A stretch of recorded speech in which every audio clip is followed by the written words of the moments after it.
అందరికీ వందనాలండి. దేవుడు మన కొరకు సిద్ధపరిచిన వాక్యంను చదువుకుందాం. ఆయన నీకు సంపూర్ణమైన బహుమానం ఇచ్చును. ప్రియా దేవుని బిడ్డలారా, ఈ మాట ఎవరితో మాట్లాడుతున్నారంటే బోయాజు రూతుతో మాట్లాడుతున్న మాట. రూతు తన పెనిమిటి చనిపోయిన తర్వాత తన అత్తగారైనటువంటి నయోమిని వెంబడించి నీ జనమే నా జనం, నీ దేవుడే నా దేవుడు అని నిర్ణయం తీసుకుని నయోమిని వెంబడించినట్టుగా మన వాక్యంలో చూస్తున్నాం.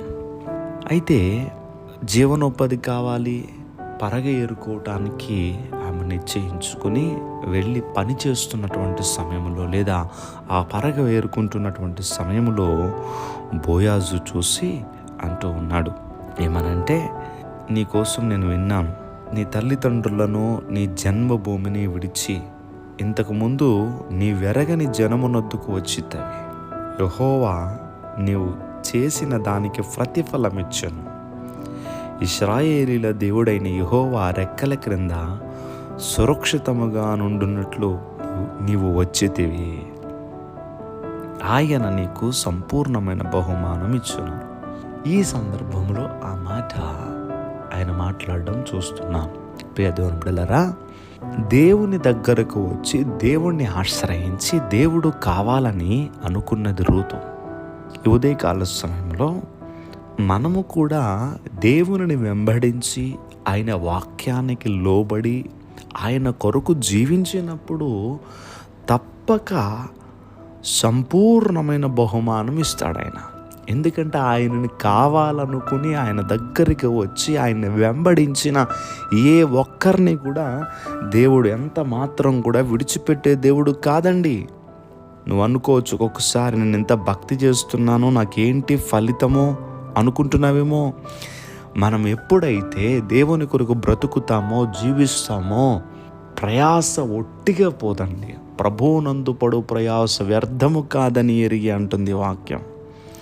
కనుక దేవుని కోసం మనం ప్రయాసపడినప్పుడు దేవుడు తప్పకుండా బహుమానం అనేది మనకిస్తారు.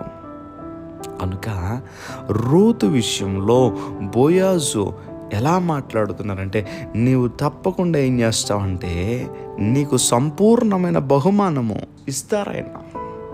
దేవుని నమ్ముకున్న మనందరికీ కూడా దేవుడు తప్పకుండా బహుమానము ఇచ్చే దేవుడు.